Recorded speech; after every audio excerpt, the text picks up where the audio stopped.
Assalamualaikum warahmatullahi wabarakatuh. Selamat pagi semuanya.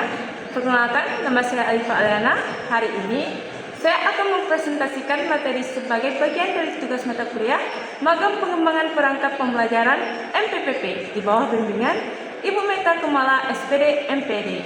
Adapun topik presentasi saya adalah pengantar kurikulum merdeka dalam pembelajaran bahasa Inggris. Materi ini penting karena menjadi dasar pemahaman kita sebagai calon pendidik untuk menerapkan kurikulum merdeka secara efektif, khususnya dalam konteks pengajaran bahasa Inggris yang relevan, fleksibel, dan bermakna bagi siswa.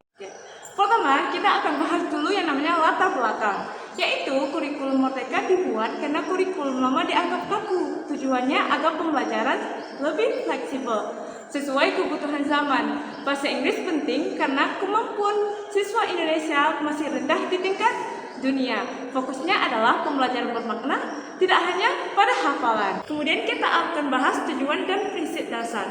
Tujuannya adalah siswa bisa memakai bahasa Inggris dalam komunikasi nyata. Prinsip utamanya adalah fokus kepada siswa. Pembelajaran sesuai dengan kehidupan sehari-hari, fleksibel untuk disesuaikan guru. Kemudian menekankan semua keterampilan, yaitu mendengar, berbicara, membaca, dan menulis, dan juga memasukkan nilai-nilai Pancasila.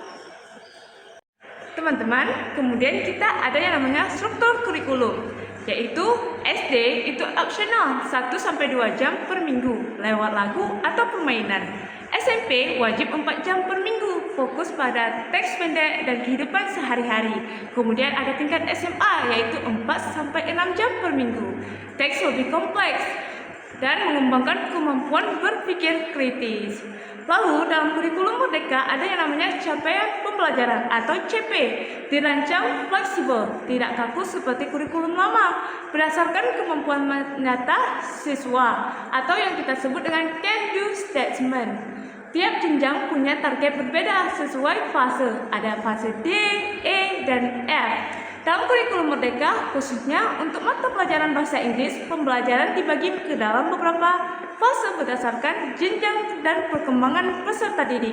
Fase D, E, dan F adalah fase untuk jenjang SMP dan SMA. Teman-teman, ayo kita belajar apa aja fase yang ada di dalam kurikulum merdeka. Fase D, kelas 7-8 SMP, fokus pada penguasaan keterampilan dasar, berbahasa, dan konteks kehidupan sehari-hari. Materinya teks pendek dan fungsional, seperti pengumuman, pesan singkat, dan instruksi. Targetnya adalah siswa bisa berkomunikasi secara sederhana dengan struktur kalimat dasar. Kemudian ada fase E, yaitu kelas 9 SMP. Fokus pada pengembangan kemampuan berbicara dan menulis dalam berbagai topik yang lebih beragam. Materi yaitu teks rekon, naratif, dan deskriptif, dan juga prosedur.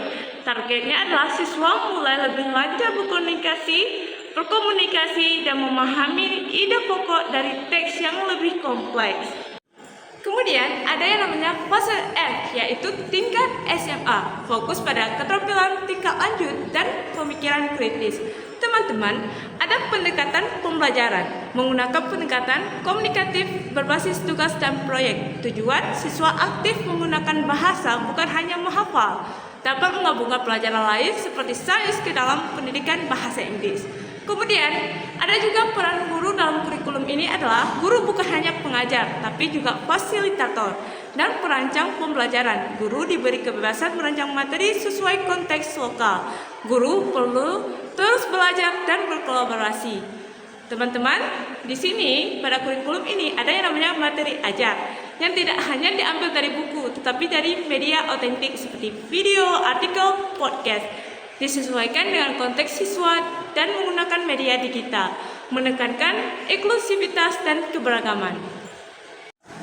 Teman-teman, dalam kurikulum merdeka, pembelajaran bahasa Inggris, penilaian tidak hanya hasil akhir, tapi juga proses pembelajaran.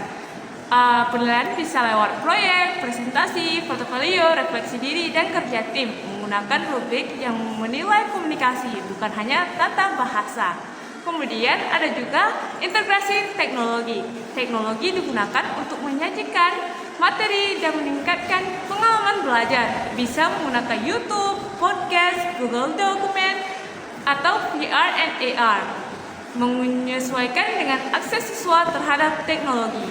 Kemudian, kurikulum ini sangat mendukung keterampilan di abad 21, yaitu kurikulum ini mendukung pengembangan berpikir kritis, kreativitas, komunikasi, kolaborasi, kemudian literasi digital, dan juga kemandirian dan kepemimpinan. Teman-teman, di kurikulum ini, anak-anak siswi pendidikan bahasa Inggris sangat dianjurkan untuk memiliki profil pelajar Pancasila, yaitu pembelajaran bahasa Inggris mendukung nilai-nilai Pancasila, yaitu berakhlak, gotong royong, berpikir kritis, kreatif, dan mandiri. Oke teman-teman, dalam kurikulum Merdeka, anak-anak juga diajarkan project based learning, yaitu siswa belajar bahasa Inggris sambil membuat proyek nyata seperti video, majalah, atau presentasi. Proyek mengintegrasikan keterampilan berbahasa dan kolaborasi. Kemudian ada yang namanya literasi digital. Siswa belajar mencari, menilai, dan membuat informasi digital dalam bahasa Inggris. Penting untuk keamanan dan etika digital juga. Kemudian ada namanya pendidikan inklusif, yaitu materi atau metode disesuaikan agar semua siswa termasuk yang berkebutuhan khusus bisa belajar menggunakan teknologi bantu dan pendekatan visual, audio, dan kinestetik. Kemudian ada namanya kolaborasi. Siswa bekerjasama dalam kelompok meningkatkan kemampuan sosial dan bahasa. Guru memfasilitasi pembagian peran dan kerjasama yang adil. Kemudian dalam kurikulum ini kita harus tahu juga tentang profesionalisme guru. Guru terus belajar, berbagi praktik baik, dan meningkatkan kemampuan mengajar dan teknologi.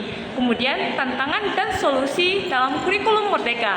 Tantangannya tentu saja adaptasi kurikulum baru, keterbatasan teknologi, dan kelas besar. Kemudian solusinya apa? Solusinya yaitu pelatihan guru, kolaborasi antar guru, dan penggunaan sumber daya lokal dan digital.